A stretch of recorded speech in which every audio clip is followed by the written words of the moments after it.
Ô, gente, que estrago que o Nicolas fez, hein? E o estrago foi tão grande que eu tô assistindo o governo anunciar que vai dar curso de fake news para eles aprenderem a lidar com a internet. E no mesmo dia que isso acontece, eu vejo Erika Hilton copiando descaradamente o vídeo do Nicolas, disparando fake news e desinformação porque doeu. Oh, se doeu. Erika Hilton diz em seu vídeo que o PL votou pela taxação das blusinhas e coloca um gráfico com o nome do Nicolas e um sim logo no início, como se o Nicolas tivesse votado a favor da taxação. E cara, eles realmente acreditam de coração que todo mundo é idiota. Primeiro você tem que entender que a oposição tentou impedir de qualquer forma que o projeto da taxação das blusinhas fosse a votação, porque já existia um acordo entre o governo, sim, o PT, e os parlamentares do Centrão para aprovarem o projeto. Então foi feita uma votação para ver se a taxação das blusinhas deveria ser votada, se o projeto deveria ser tratado como uma urgência.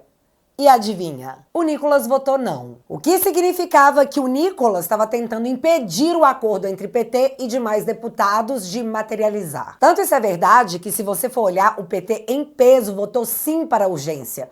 Ou seja, bora taxar essas blusinhas, meu filho! Bando de hipócritas. O acordo entre o PT e o Congresso era tão claro e evidente que sequer rolou uma votação de sim ou não para o projeto. Foi uma votação simbólica, ou seja, ninguém votou porque o acordo já estava feito. E sobre a planilha apresentada pela Erika Hilton em seu vídeo, bom, até checagem de agência de checagem que é militante teve na época. Aos fatos. Uma lista difundida por publicações nas redes que mostram voto de deputados do PL não se refere à votação na Câmara que aprovou a taxa das blusinhas.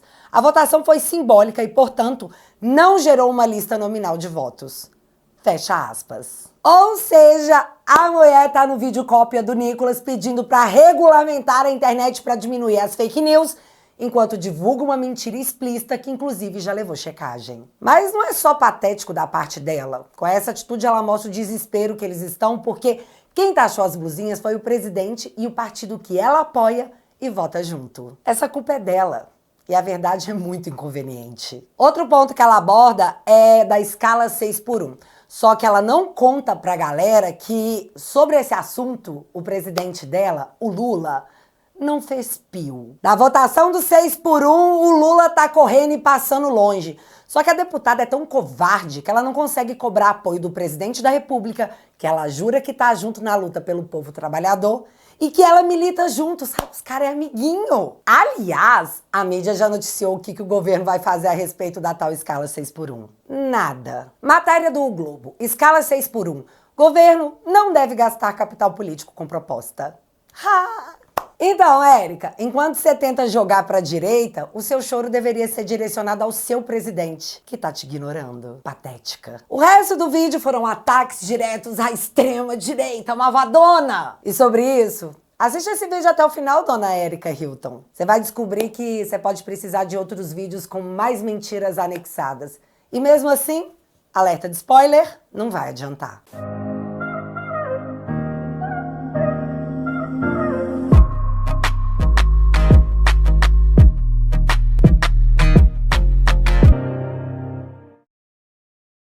Nesse vídeo teremos dois assuntos. E vamos começar aqui por essa história do Pix. E eu já te adianto, vencemos sim por hora. Num primeiro momento. E não, eu não tô com um tom derrotista nem querendo criar um caos. Eu tô apenas com dois pés cravados na realidade e essa medida provisória que o governo apresentou não ligou o meu sinal vermelho. Bicho, ligou o alarme de incêndio inteiro. E como o povo entendeu que se a gente gritar, o governo é obrigado a escutar, bora armar mais um escândalo e agora eu vou explicar detalhadamente o porquê. Já estava claro para todo mundo que o Pix não seria taxado, mas a pessoa que movimentasse acima dos valores estabelecidos. Aí sim ela seria taxada. Expliquei no meu último vídeo que o intuito do governo era apenas um: aumentar a arrecadação. O governo, mesmo aumentando e muito a arrecadação, o que é um termo bonito para se dizer, nunca consegui tanto dinheiro antes com o imposto das pessoas. Levará o Brasil a registrar o segundo maior déficit nominal do mundo em 2025. Mas o que raios isso quer dizer? Quer dizer que quando a gente soma tudo que o governo arrecadou e diminui com tudo que ele gastou, o resultado é que ficamos com o segundo maior saldo negativo do mundo. É o famoso gastamos muito e gastamos mal. Afinal, a UPA perto da sua casa melhorou? Pensa com carinho. A escola pública dos seus filhos? Então, como é que tá? Porque no final de dezembro o Brasil ficou em penúltimo lugar no ranking que avalia o desempenho de estudantes de 70 países. Ah, mas o governo deu um aumento de salário mínimo real. Aumentou R$ 106 o meu salário. Você tá percebendo o aumento de preços generalizados, né? Como o café, por exemplo, subindo o preço médio de R$ 35,90 para R$ 53,90 em 2024. Comprou 2 cafés no mês? Pois é, seu aumento já foi embora. E isso que eu nem vou comentar o preço da carne pra galera que quer comer picanha. Eu não vou fazer essa sacanagem de pisar em cima, porque eu sei que é complicado, né? Mexe aqui dentro. Então o discurso é de que você tá ganhando mais dinheiro, mas a realidade é que com o custo de vida no Brasil, um país de terceiro mundo muito alto, seu dinheiro compra menos coisas. E tá aí a raiz do problema. Juros descontrolados e inflação galopante. Meu Deus, a gente tá em 1992? Dito isso, eu volto no ponto que, em meio ao caos, vem o descontrole financeiro do governo que, em breve, jogará o Brasil num cenário de dominância fiscal, que é quando ninguém mais empresta dinheiro pra gente, mesmo com juros altíssimos, e a solução é pau na impressora de dinheiro. Caso você não saiba, é por isso que na Venezuela, para comprar um pão, você tem que levar um bolo de notas, porque o dinheiro não tem mais valor. E para poder continuar gastando como se não houvesse amanhã, o Lula precisa arrecadar mais. E a medida em cima do Pix foi uma tentativa de fazer isso acontecer sem ter que anunciar um impostinho gostoso. E se você não acredita em mim, você acredita na moça da rede estatal não oficial, a Rede Lula? Porque ela disse o seguinte: agora, nessa discussão toda, a gente tem que separar o joio do trigo. O governo não vai taxar o Pix, mas, e aí que mora o detalhe, o governo estava pronto para fechar o cerco na cobrança de imposto de renda de trabalhadores, por exemplo, informais e que movimentavam mais de R$ 5.000 e que não estavam pagando o imposto. Essa é a realidade, né, Otávio? Até a gente do governo me disse, olha, o vídeo consegue explicar de maneira, eu ouvi a expressão impecável, o que ia acontecer. Claro, tem exageros, mas tecnicamente o vídeo conseguia dizer o que o governo estava querendo com a instrução normativa da Receita que teve que derrubar, que é a história de que ia fechar o cerco nos 50, quem ganhava 5 mil, quem movimentava mais de 55 mil, ia fazer isso via fintech, via maquininha, porque já fazia antes em relação a bancão. Ficou claro, você precisa de outro militante que também é jornalista da Rede Lula para te convencer que quem diz o contrário tá mentindo para você. Você precisa de outro? Tudo bem. Toma. Há uma grande reação, esclarecimento, isso é mentira, o Pix não vai ser taxado. A partir daí, passo 4, a oposição modula o discurso, não fala em Pix taxado e diz, olha, a Receita vai começar operações que ela não olhava. E por que a Receita olha operações que ela não olhava? Para taxar. Então, você foi da fake news, mas passa por uma crítica legítima de oposição que faz parte do jogo político. Fake news tem crime, mas também tem uma campanha bem feita da oposição, legítima dentro da política, de questionar por que a Receita ia monitorar o que antes não fazia. Então, por favor, não tenha mais dúvidas, não se engane. O intuito era arrecadar com o imposto de renda de quem ainda não estava pagando. E usariam o Pix para isso. Gente, isso é um fato. Mas aí, beleza, né? Repercussão foi a mil, porque todo mundo entendeu o que ia acontecer. O pseudo pai dos pobres ia ter que explicar o porquê estava querendo taxar os informais. E ele não tinha explicação. Na verdade, ele tinha, né? Era só dizer que estava precisando aumentar a arrecadação. Só que ele não teve culhão de fazer. Emparedado, o governo anunciou o recuo fazendo o militante de esquerda que adora pagar imposto. Vai entender, né? Fica pé da vida, porque os caras ficaram com cara de otário, né? Uma semana inteira dizendo que era bom, que a medida era ótima, que não tinha nada de cobrar imposto de pobre. Pá! O governo revoga a normativa da Receita. Mas eis o ponto. É aí que o filho chora e a mãe não vê. A forma como isso aconteceu deixou tudo absolutamente claro pra mim. No mesmo dia que anunciaria a revogação da medida, o mercado informava que as transações via Pix caíram um pouco mais de 15%. Ou seja, o brasileiro ficou com medo do leão morder e decidiu não mais utilizar o meio de pagamento. E galera, pelo volume diário de transações, 15% é coisa pra caramba e é um volume monstruoso de queda. E é importante você ter isso em mente, que o governo tinha esse dado antes do anúncio da revogação.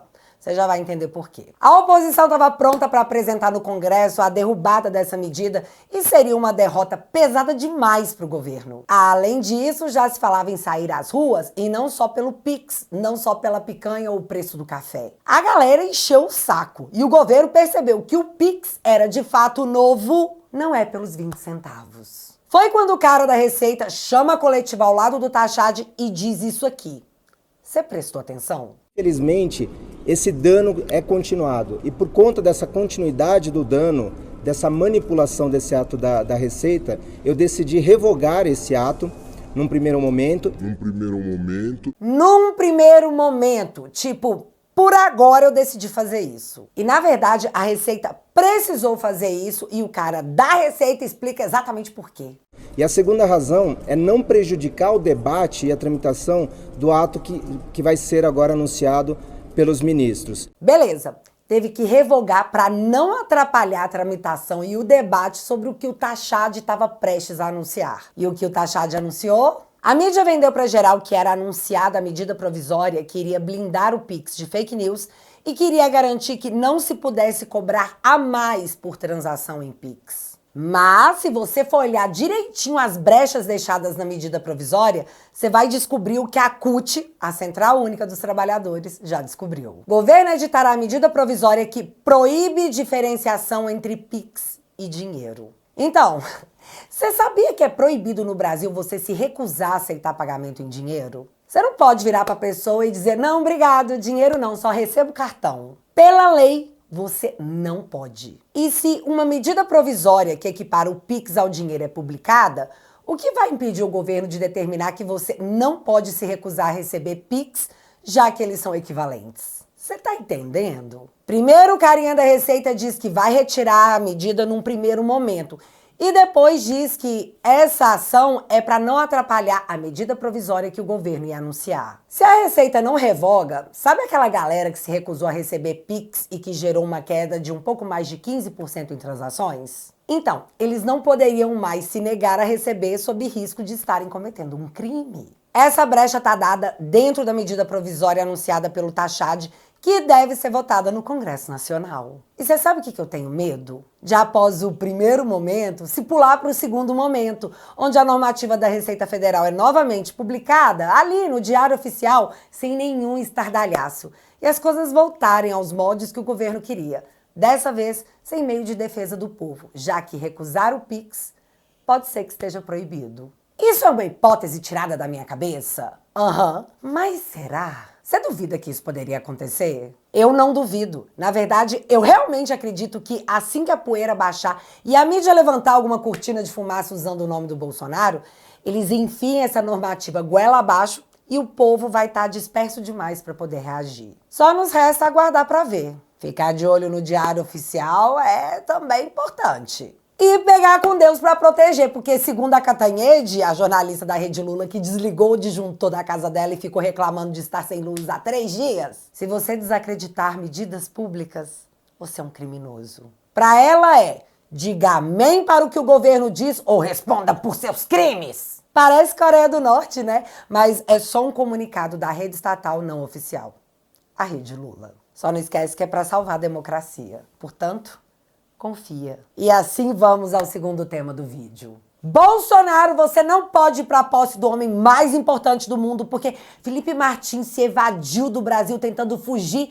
E já que temos esse histórico, você não vai porque você pode ir e não voltar, né? Aliás, galera, foi a tal fuga do Felipe Martins que resultou na apreensão de passaporte de todo mundo, inclusive do presidente Bolsonaro. Mas só tem um problema aí. O Felipe nunca saiu do Brasil! E o mais louco é que a Polícia Federal sabe disso.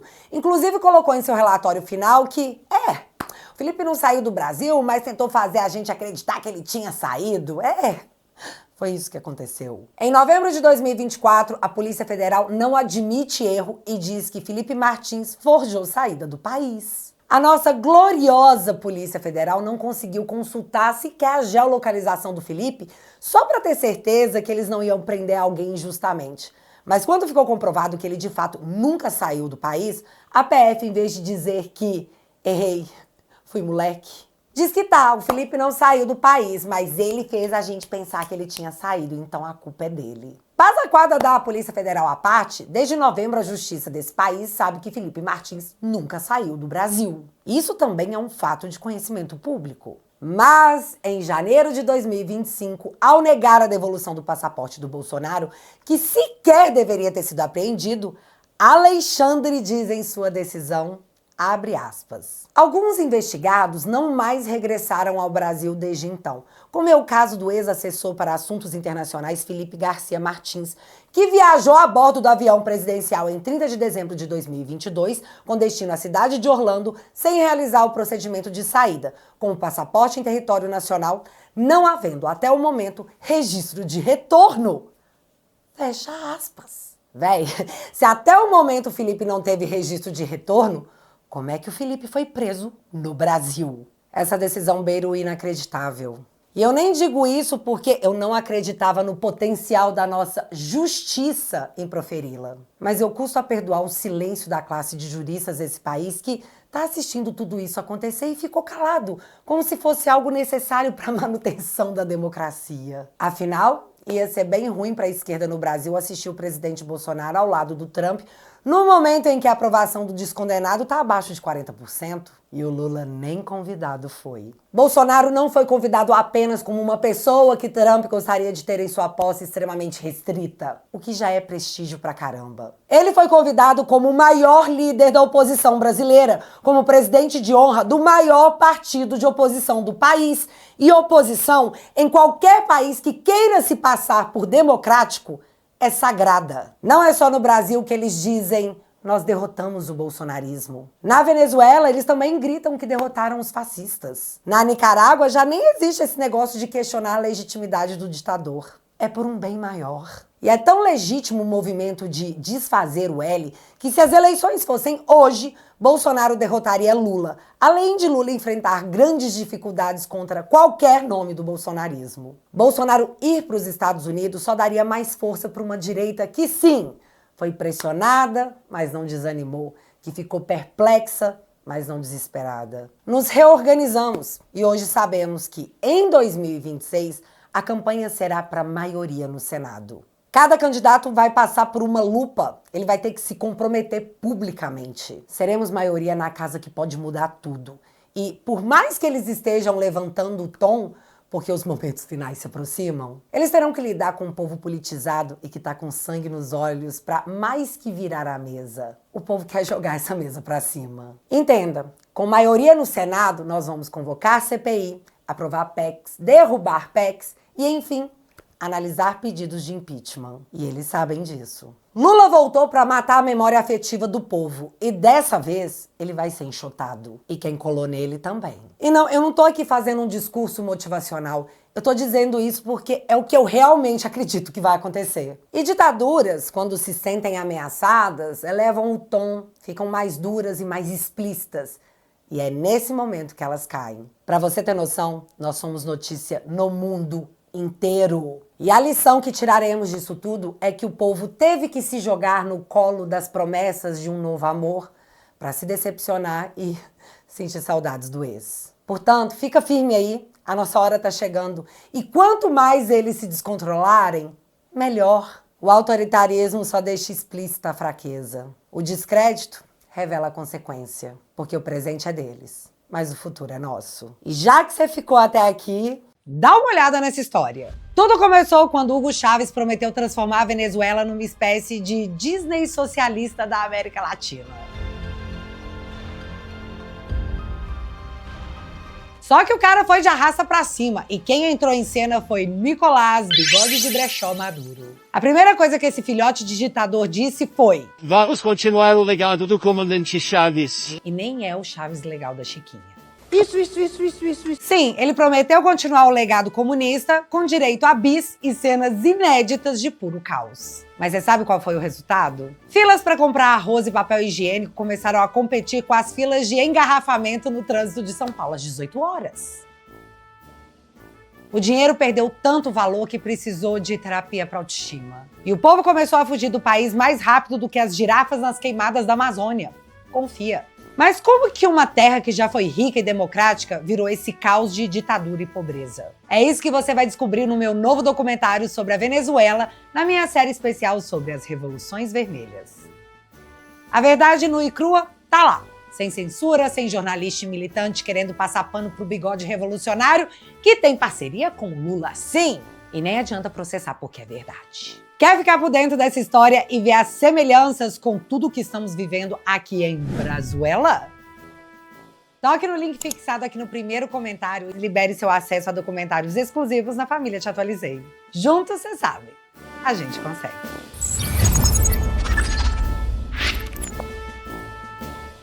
Galera, tá no ar o novo episódio da Venezuela na saga Revoluções Vermelhas, além de um documentário exclusivo sobre o Trump e sua grande virada, que eu tenho certeza também iremos testemunhar aqui no Brasil. E é assim que funciona. Você financia o meu trabalho e em troca eu te ofereço conteúdos exclusivos.